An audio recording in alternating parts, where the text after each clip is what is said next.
Boleh kot.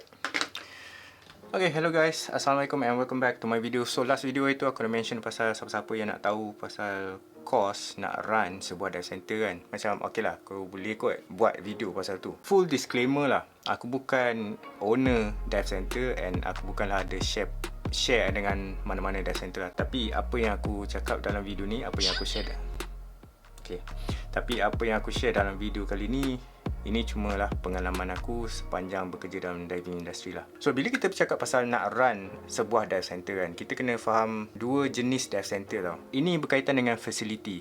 Sesetengah pulau macam Pulau Perhentian, Redang dengan Tioman, most of the dive center base dekat pulau. And kalau kat Tenggol, Pulau Tenggol, most of the dive center established kat sana adalah land base dekat Kuala Dungun. Tapi aku nak share dalam video ni adalah yang mana base dekat pulau. Dia ada dua jenis establishment lah. Okay, satu adalah yang menyewa and satu lagi adalah tuan tanah.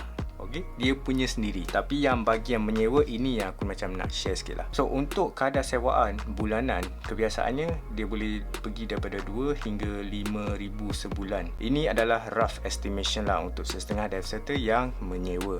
Kadar sewaan dia ni lebih kurang sama juga terms dia kalau dengan kita menyewa bangunan studio. Okay, mesti ada kontrak hitam putih. At least tahun ke, 2 tahun ke, 3 tahun supaya kita nampak flow agreement dengan tuan tanah. Kedua pula, untuk run dive center ni, kita tak boleh pakai boat yang kecil sangat and terlampau kecil engine dia. Kalau boleh, biarlah boat tu boleh muat dalam 10 orang diver termasuklah boatman seorang. Mungkin boat dalam 30 kaki dengan enjin Mercury 150 HP. Sebabnya bila kita muat diver 10 orang termasuk boatman, kita bukan muat orang je, kita bawa masuk tank sekali, scuba cylinder, which is quite berat lah. So that's why kita memerlukan enjin yang sedikit kuat untuk tampung beban boat tu bila tengah bergerak atas air. Untuk estimation boat 30 kaki dengan enjin Mercury 150 HP ni, aku boleh katakan lebih kurang dalam, yang ni aku tak berapa sure tau, sebab ini bukan expertise aku lah, tapi aku boleh katakan lebih kurang 65 sampai 75 ribu lah. Ini just anggaran je lah, sebab seingat aku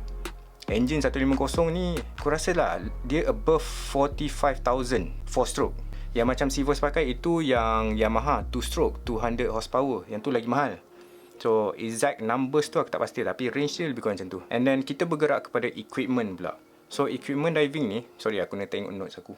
Equipment diving kalau kita nak start, aku boleh katakan lebih kurang 10 set jugalah. Kalau boleh, kita kena ada lebih kurang 10 set diving equipment untuk kita start at least lah. And lebih kurang 20 biji scuba tank. Satu set equipment diving daripada BCD, regulator, fins, mask dengan weight belts, boleh dikatakan around 2,200 lebih kurang. And then kalau nak dapatkan 2,200 tu, which is the Mares Rover punya set lah, kena beli borong baru dapat harga macam tu lebih kurang. So you guys do the math lah, 2,200 darab 10, itu total lah, lebih kurang lah kena spend untuk equipments. And tadi aku cakap pasal tank 20 biji.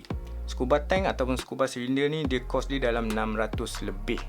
Kalau tak silap lah, mungkin dah mahal sikit kot. And kalau boleh, biarlah ada lebih kurang 20 biji tank, supaya bila kita dah isi full 20 biji, 10 biji satu trip, so sempatlah 10 biji keluar, 10 biji lagi tengah charge, yang ni balik, yang tengah charge ni dah ready and boleh rotate. Kalau 10 biji saja mungkin tak cukup kot.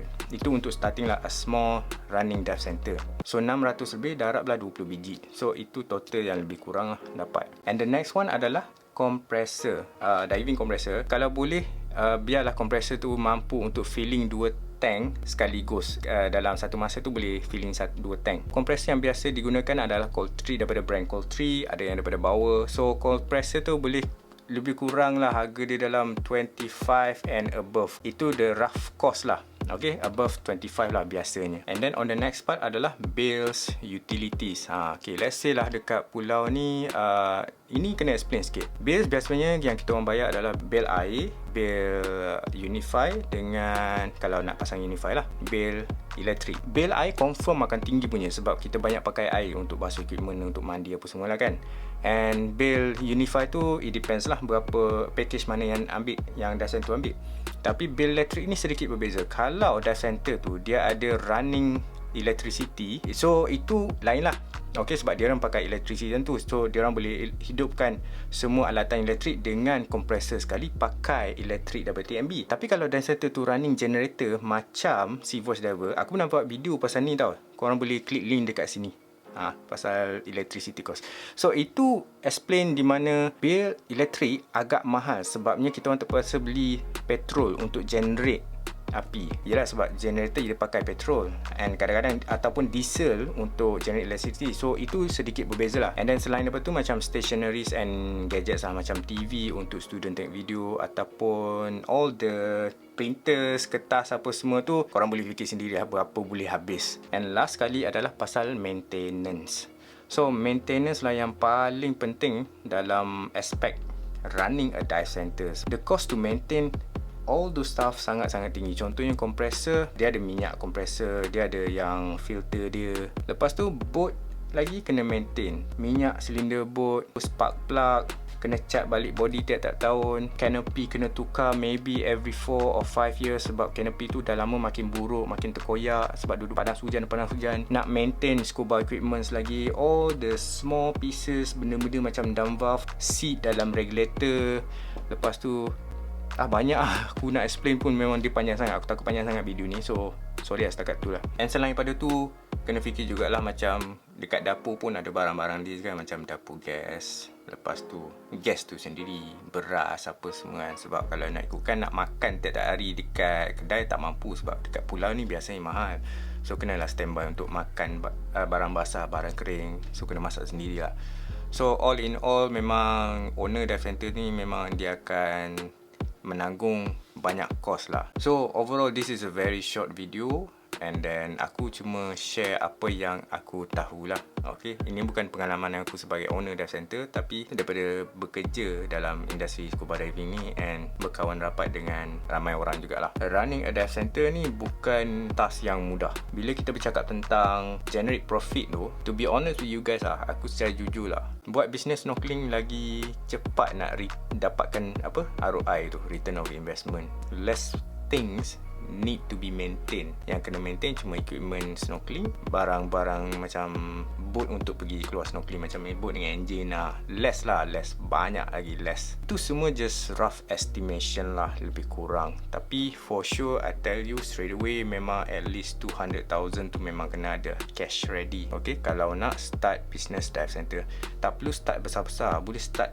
kecil lagi, macam a bit smaller than small to medium punya running dive center. Cumanya boleh bertahan lama ke tak bisnes ni, itu depends on their own marketing and business strategy lah. Because diving industry ni dia sangat-sangat luas sekarang, sangat-sangat besar. So mana-mana kita boleh cari contact. All of the cost above tu, kalau kita boleh cari benda-benda yang macam boleh reduce cost, macam contohnya cari boat yang body boat second, engine second, lagi better lah. Equipment diving second, compressor second, itu boleh minimize the cost. Tapi kena ingat, barang-barang diving ni dengan barang-barang macam boat ni, biasanya kalau kita ambil yang second ni, biasanya banyak yang kena maintain lah, which is cost yang akan keluar kemudian tu boleh jadi lagi banyak daripada cost beli baru. Itu sekadar my 2 cents lah. You guys ada apa-apa soalan pasal and ada extra info ke apa semua, just let me know lah, komen lah dekat bawah and then aku akan cuba reply lah. Ada some comments tu aku tak dapat nak reply sebab dia tak naik notification tau. Kadang-kadang aku nak buka balik video tu. So sorry lah kalau aku ada miss anything. And lastly you guys, selamat tahun baru, and nanti kita akan start balik season diving maybe in February lah, hopefully, insyaAllah, kalau cuaca elok and pandemic ni tak ada bagi masalah sangat tahun ni. If you guys like this video, enjoy this video, please do leave a like down there and then hopefully see you again in the next one. Peace.